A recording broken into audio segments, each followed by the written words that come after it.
안녕하세요. 공동주택 인사노무 관리 실무를 담당하게 될 공인노무사 신마루입니다. 오늘부터 총 20회차에 걸쳐서 근로기준법의 주요 내용들을 설명드리도록 하겠는데요. 오늘 첫 강의부터 시작하도록 하겠습니다.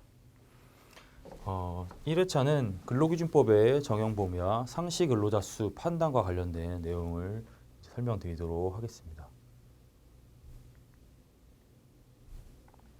근로기준법의 적용 범위 보겠습니다. 우리 근로기준법은 상시 근로자라는 숫자, 근로자 수에 따라서 적용 범위가 좀 달라집니다. 그래서 상시 근로자 수에 따라서 근로기준법이 적용되는 내용이 있고 그렇지 않은 내용들이 있기 때문에 근로자 수를 판단하는 내용이 굉장히 중요한 부분이 될 것 같습니다. 그래서 처음에는 상시 근로자 수를 판단하는 내용을 이제 설명드리기 전에 근로기준법이 어떻게 적용되는지와 관련된 그런 내용들을 일단 먼저 설명드리도록 하겠습니다. 근로기준법 제11조를 보시면 적용 범위가 나옵니다. 이 법은 상시 5명 이상의 근로자를 사용하는 모든 사업 또는 사업장에 적용된다고 되어 있습니다. 결국은 뭐죠? 5명이라는 이 5인 이상의 조건이 굉장히 중요한 요건이 되겠습니다. 그래서 상시 5인 이상의 근로자를 사용하는 모든 사업 또는 사업장, 일시적, 이례적 사업도 마찬가지로 모두 포함이 된다는 거죠. 그 영리를 추구하는 사업일 필요는 없죠. 그래서 교육, 종교, 정치단체 등 비영리 단체들도 모두 포함이 됩니다. 따라서 5명 이상의 근로자를 고용하고 있는 사업장이라 한다면 사실상 근로기준법의 내용이 다 적용된다고 보시면 됩니다. 예, 다음 내용 살펴보겠습니다. 이제 단서 조항을 보시면요. 다만 동거하는 친족만을 사용하는 사업 또는 사업장과 가사 사용인에 대해서는 적용하지 않는다고 되어 있습니다. 우리 근로기준법 보시면 상시 5인 이상을 고용하고 있는 모든 사업장에는 근로기준법이 전면 적용이 되는데 이 동거하는 친족만 사용하는 사업과 가사 사용인에 대해서는 적용하지 않는다고 되어 있죠. 특히 이 동거하는 친족만이 중요합니다. 동거하는 친족만을 사용하는 사업자라고 되어 있기 때문에 만약에 동거하는 친족 이외에 근로자 수가 한 명이라도 포함된다. 그럼 어떻게 되는 거죠? 그 근로자 수와 동거하는 친족까지 모두 포함해서 상시 근로자 수를 판단하게 됩니다. 따라서 우리가 가족 경영을 하고 있는 뭐 어떤 자영업이라든가 이런 것들을 하고 있다고 가정하시더라도 뭐 우리 가족 수 이외에 추가로 뭐 이제 뭐 배달하는 뭐 그런 기사라든가 서빙, 홀서빙하는 어떤 직원들을 채용했다. 그럼 어떻게 되는 거죠? 그 직원을 포함해서 혹은 주방에 저희 어머니가 계신다든가 혹은 뭐 본인이 이제 뭐 어떤 뭐 카운팅을 본다든가 하는 그 인원까지 다 합쳐서 상시 근로자 수 인원을 파악하게 된다라는 점, 그 점을 유념해 주시길 바랍니다. 따라서 동거하는 친족만을 사용한다라는 거 좀 주의해 주실 필요가 있고요. 가사 사용인에 대해서는 적용하지 않는다고 되어 있는데요. 가사 사용인은 일반 가정의 뭐 가정부, 파출부, 뭐 가사에 종사하는 자, 이런 자를 우리가 가사 사용인이라고 부르는데 이 가사 사용인을 근로기준법이 적용시키는 이유는 사실상 이 가사 사용인에 대해서는 그 이제 노동 그 감독이 사실상 미치기가 어려운 부분이 좀 있어서 이런 분들은 사실상 이제 근로기준법에 적용을 시키지 않는 이런 형태로 지금 법이 규정이 되어 있습니다. 네, 다음 내용 살펴보겠습니다.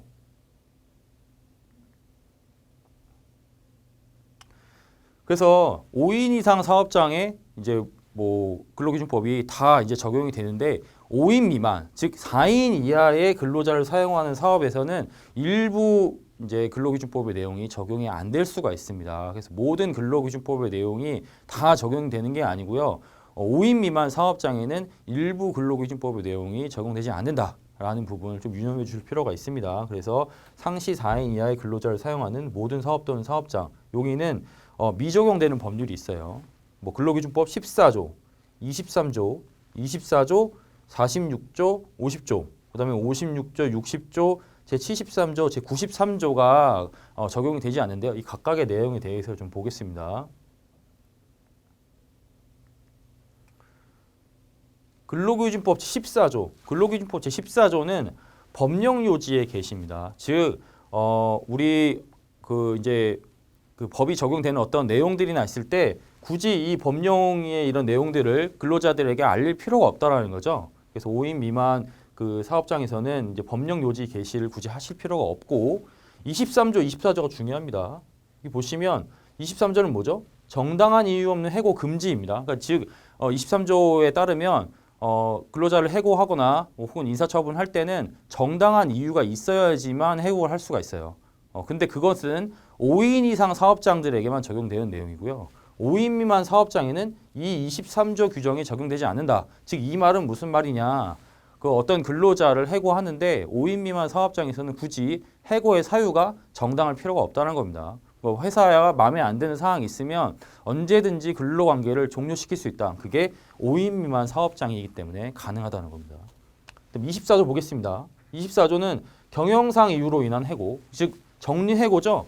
5인 미만 사업장은 정리해고도 굉장히 자유롭게 진행할 수 있다는 거죠. 24조에 정리해고에 여러 가지 요건이 있는데 뭐 나중에 설명드리겠지만 뭐 긴박한 경영상의 필요, 뭐 해고 회피 노력, 뭐 이제 합리적인 대상자 선정, 근로자 대표와의 성실한 협의 이런 어떤 조건들이 있는데 이런 조건들과 상관없이 언제든지 정리해고가 가능하다라는 내용이 될 수가 있고요. 그다음에 46조의 휴업수당입니다. 이 휴업수당은 뭐냐면 사용자의 경영상의 어려움에 대해서 사업 경영을 일시 중지했을 경우에는 근로자에게 평균 임금의 70%를 보존해줘야 되는 그런 제도가 있습니다. 따라서 회사가 어려울 때 5인 미만 사업장은 일시 정지를 한다 하더라도 이 휴업수당을 보장해 줄 필요가 없는 거죠.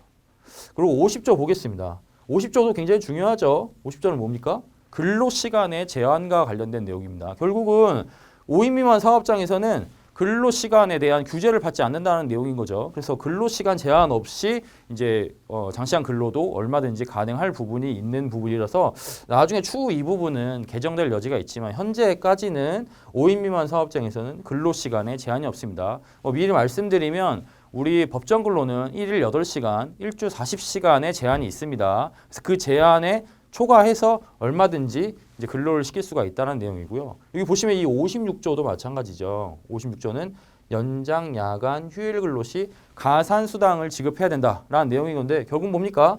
근로 시간은 제한도 받지 않을 뿐더러 근로 시간을 초과해서 연장 근로, 야간 근로, 휴일 근로를 그 근로자에게 지시를 한다 하더라도 추가적인 이 가산 수당을 지급할 필요가 없다라는 거죠. 5인 미만 사업장의 일종의 특권이라고 볼 수가 있겠습니다.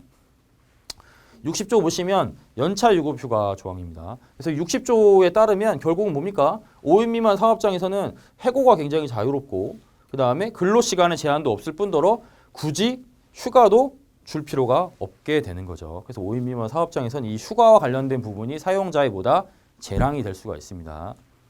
그 다음에 73조 보시면 생리휴가입니다. 마찬가지로 이 법정 휴가와 관련된 내용들이 그 5인 미만 사업장에서는 적용되지 않는다라고 보시면 될 것 같고요.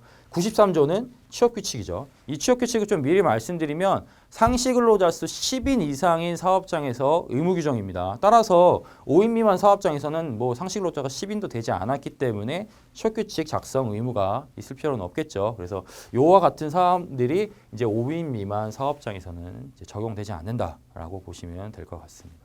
다음 동 보겠습니다.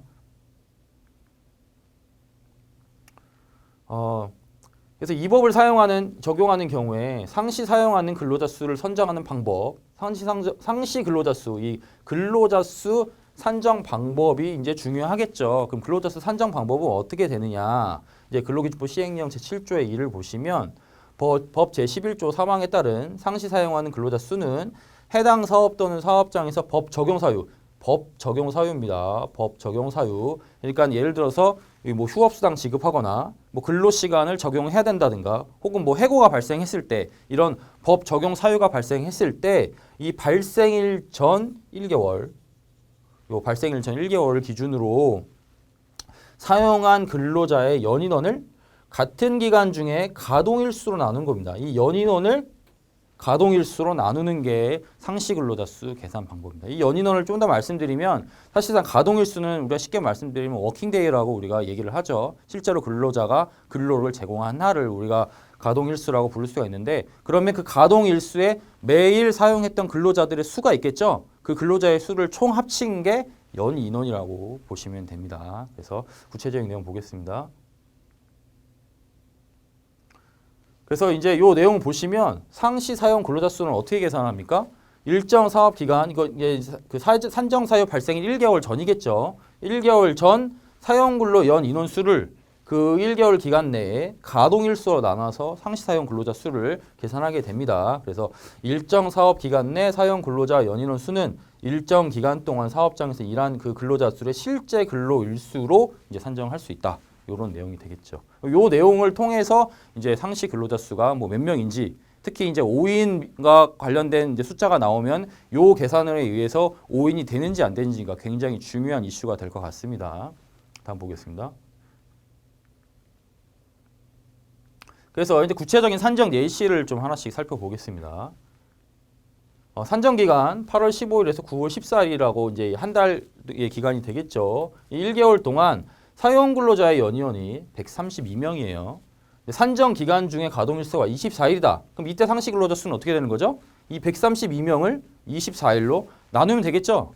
그래서 132명을 24일로 나눈 5.5명이 되는 겁니다. 결국 이 회사는 뭐가 되는 거죠? 사실상 근로기준법이 전면 적용되는 사업장이라고 볼 수가 있겠죠. 다음 보겠습니다.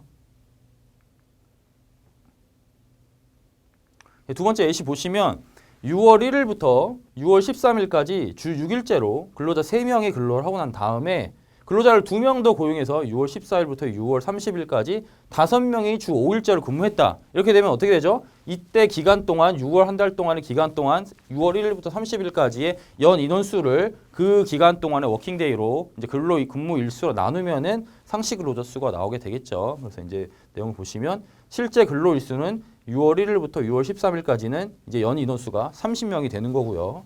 6월 14일부터 6월 30일까지는 65명의 연인원이 되기 때문에 산정기간 총 연인원은 95명이 되는 거고, 6월 1일부터 6월 30일까지의 사업장 가동 일수는 23일이 되기 때문에 상시 근로자 수는 어떻게 되는 겁니까? 95를 23으로 나눈 약 4.13명이 되는 거죠. 그럼 이 4.13명이라는 숫자를 보시면 뭐가 됩니까? 5인 미만 사업장이 되기 때문에 사실상 이 회사에서는 아까 제가 설명을 드렸던 그 미적용되는 내용들, 그 내용들이 적용되지 않는다라고 보실 수가 있겠죠. 그래서 이런 형태로 상시 근로자 수를 판단할 수가 있습니다. 다음 내용 보겠습니다.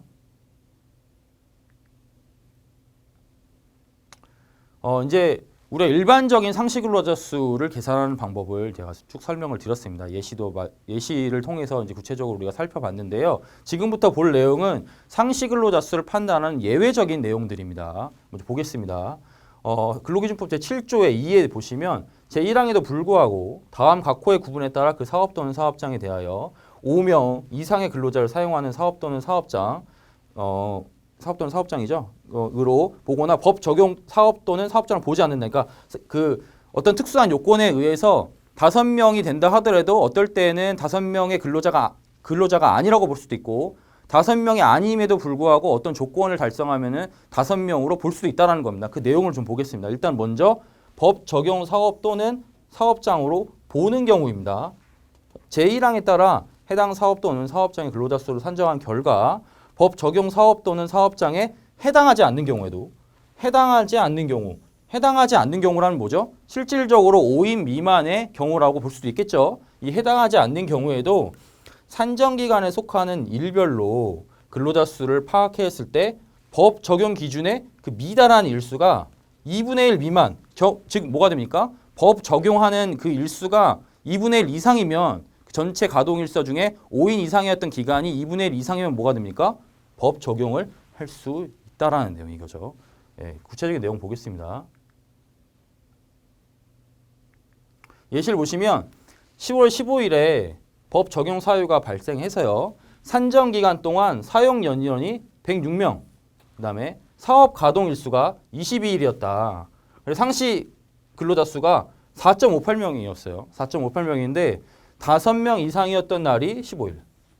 5명 미만의 날이 7일이다. 그럼 뭐 어떻게 되는 거죠? 실제로는 5인 미만 사업장처럼 보이지만 전체 가동 일수의 2분의 1이 5인 이상이었던 날인 거죠. 이럴 때는 어떻게 되는 거죠? 상시 근로자 수가 5명 이상이 아니지만 산정 기간 동안 5명에 미달되는 일수가 2분의 1 미만. 그치? 2분의 1 미만이죠. 7일이. 이런 경우에는 관련 조항 적용 사업장에 해당이 된다는 겁니다. 결국 뭡니까? 5인 이상 사업장으로 판단을 해서 근로기준법이 적용이 된다는 내용이죠. 네. 요런 내용들. 그러니까 우리가 일반적인 그 상시 근로자 수만 판단을 해서 그 근로자 수가 5인이 넘는지 5인이 안 넘는지 이렇게 판단하는 것도 이제 첫 번째 중요하지만 두 번째 좀 더 구체적으로 들어가면은 5인이 안 된다 하더라도 그 5인이 넘었던 기간이 절반 이상이다. 가동일성이. 그럼 어떻게 되는 거죠? 법이 적용될 수 있다라는 겁니다. 요 점 굉장히 중요한 부분이니까 유념해 주실 필요가 있고요. 다음 내용 보겠습니다.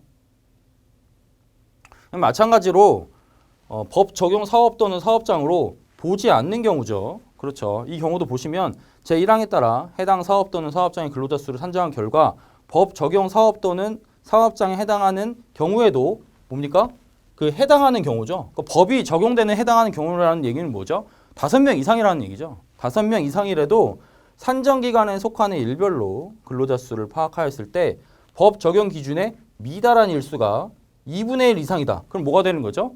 법 적용 사업 또는 사업장을 보지 않는다라는 겁니다. 예. 그러니까 앞에서 설명드렸던 내용에 반대되는 내용인 거죠. 예. 구체적인 내용 사례로 좀 보겠습니다. 10월 15일에 법 적용 사유가 발생해서 이제 뭐 예를 들어서 뭐 해고 사유가 발생했다고 가정을 해보겠습니다. 해고가 발생해서 산정기간 이제 한 달이죠. 9월 15일부터 10월 14일 동안 사용 연인원이 119명, 사업 가동일수가 22일이 되는 거죠. 그래서 상시 근로자 수는 5.4명이 됐습니다. 5.4명만 보면 뭐가 되는 거죠? 그 해고를 했으면 해고와 관련된 근로기준법이 적용되죠. 그 아까 저희가 말씀드렸던 근로기준법 23조 정당한 이유 없는 해고를 하여서는 안 된다와 관련된 내용이 적용될 수 있는 것처럼 보이죠. 그러나 5명 이상인 날이 10일, 5명 미만인 날이 12일이 된 거죠. 그 결국은 뭡니까? 5인이 안 됐던 기간이 절반 이상이 됐을 때 이때는 어떻게 적용해야 되는지와 관련된 내용입니다. 보시면 상시 근로자 수는 5명 이상에 해당이 되지만 그 산정 기간 중에 5명에 미달하는 일수가 2분의 1 이상이 되기 때문에 관련 조항 적용 사업장이 된다 안 된다? 안 된다라는 거죠. 그렇죠.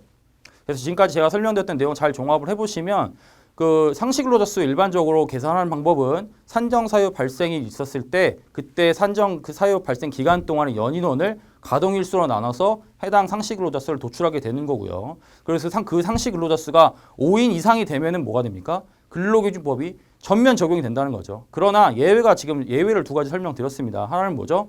법 적용 사유가 되는 경우가 있고 법 적용 사유가 되지 않는 경우가 있는데 상시 근로자 수가 5인 미만이라 하더라도 그 가동 일수의 절반 이상이 5명 이상이었다. 그럼 어떻게 되는 거죠? 법이 적용이 되는 거고요. 비록 상시 근로자 수가 5인 미만이라 하더라도 법 적용 사유 그 가동 일수가 2분의 1 이상이 뭡니까? 5인 미만이었으면 뭐가 되는 거죠? 이제 그 법 적용이 되지 않아도 된다와 관련된 내용이 될 수 있는 겁니다. 이제 여기까지가 이제 상시 근로자 수 산정과 관련된 내용이고요. 이제 구체적인 사례를 좀 보겠습니다. 이 상시 근로자 수와 관련된 사례입니다. 외국인 근로자가 포함되는지를 보겠습니다. 국내에 거주하는 외국인도 원칙적으로 우리나라의 통치권의 대상이 되며 법령 또는 조약상으로 외국인의 공사법상의 권리가 특별히 제한받지 않는 이상 내국인과 동일한 보호를 받게 되는 바, 외국인 사업체에 대해서 근로기준법을 적용함에 있어서도 외국인을 포함한 근로자 수에 의하여 적용 여부를 검토해야 된다라고 되어 있는 거죠. 결국 뭡니까? 우리 이제 국내에서 이제 근로를 제공하고 있는 외국인도 실제로는 상시 근로자 수에 다 포함시키셔야 된다는 거죠. 그렇죠. 우리나라는 속지주의의 원칙을 따르고 있기 때문입니다. 두 번째 사례 보겠습니다. 휴직자 및 휴직 대체 근로자가 이 상시 근로자 수에 포함되는지와 관련된 내용입니다. 상시 5명 이상의 근로자를 사용하는 사업장이란 상시 근무하는 근로자 수가 5명의 사업장이 아니라 상태적으로 사용하는 근로자의 수가 이 상태적인 얘기는 좀 평균적이라는 내용이에요. 평균적으로 사용하는 근로자의 수가 상시 5명인 사업 또는 사업장을 말하므로 결근자나 휴직자, 쟁의행위 참가자도 고용관계가 유지되고 있다는 거죠. 그렇죠. 현재 이 사람들이 근로관계가 단절된 게 아니라 임시적으로 정지되어 있는 거죠. 특정한 사유에 의해서. 그래서 고용관계가 유지되고 있는 한 상시 근로자 수 산정 범위에 포함이 된다는 겁니다. 그래서 근로자 4명을 사용하는 사업장에서 근로자 1명이 육아휴직 중이어서 휴직 대체 기간제 근로자 한 명을 고용한 경우 이 휴직자도 상시 근로자 수에 어떻게 된다? 포함된다는 거죠. 그래서 포함되므로 5명으로 산정해야 하고 해당 사업장에서 법 적용 사유 발생일 이전 1개월 동안 상시 근로자 수를 위와 같이 적용할 경우 5명 이상이라면 적용 관계 법령을 적용해야 된다와 관련된 내용이 될 것 같습니다. 그래서 휴직자 및 휴직 대체자가 있을 때 이 휴직자도 실질적으로 근로관계가 단절된 건 아니기 때문에 이 상시 근로자 수에 포함을 시켜야 된다. 이 점 유념하실 필요가 있을 것 같아요. 다음 보겠습니다. 국외에서 한국인이 이제 운영하는 사업의 경우입니다. 국내 본사에서 관장하는 해외 지점이나 공장의 경우 이제 이거 국내죠. 국내에서 파견된 근로자는 물론 현지에서 채용한 한국인 근로자도 국내 근로기준법에 적용을 받는 거죠. 그래서 국내 본사에서 관장하는 해외 지점, 그러니까 본사가 국내에 있고 해외 지점이라든가 법인을 통해서 이제 파견을 해도 거기에 이제 뭐 내국인을 파견했다. 그럼 뭐가 되죠? 그 파견된 인원들에게는 그 국내의 그 이제 근로기준법이 적용이 돼야 된다와 관련된 내용이고요. 다만 그 해외 편지 법인은 소재국에서 법인격을 부여받은 권리 주체로서 국내법이 적용되지 아니하므로 국내 회사가 현지에 독립법인 설치하고요. 동사업장에서 국내 근로자를 고용했을 경우 이 근로기준법이 적용되지 아니할 수 있다는 겁니다. 요 점 좀 그 구분해서 좀 생각을 해주시길 바랍니다. 그래서 독립법인을 현지에서 이제 따로 이제 그 국내 이제 현지 법에 따라서 만들었다. 거기서 고용된 인원은 사실상 근로기준법이 좀 적용되기 어렵다. 왜냐하면 기본적인 원칙은 속지주의 원칙이기 때문에 그렇습니다. 다음 보겠습니다. 네, 국내에서 외국인이 운영하는 사업과 관련된 내용입니다. 보시면 국내에서 외국인이 운영하는 사업도 종약상 속인주의를 인정하는 특별한 규정이 없는 한 속지주의 원칙에 따라서 근로기준법이 적용된다고 되어 있습니다. 그래서 외국법인에 고용된 한국인은 물론 이 외국인, 한국인 모두 다 뭐가 되는 거죠? 이 법이 적용된다는 얘기는 사실상 근로기준법의 내용이 적용된다는 거죠. 우리가 사례 앞에 3번과 같은 경우에는 국내에 본사가 있고 해외에 뭐 이제 어떤 지사라든가 현지 법인들을 만들었을 때의 내용인 거고요. 이 사례는 국내에 외국인이 이제 그 법인을 혹은 회사를 설립했을 때와 관련된 내용입니다. 따라서 이 경우에는 어떻게 되는 겁니까? 속지주의 원칙에 따라서 외국인이 우리나라에 이제 이제 회사를 차렸다 하더라도 근로기준법 등 기타 노동관계 법령을 다 적용시켜야 된다는 내용이 되는 거죠.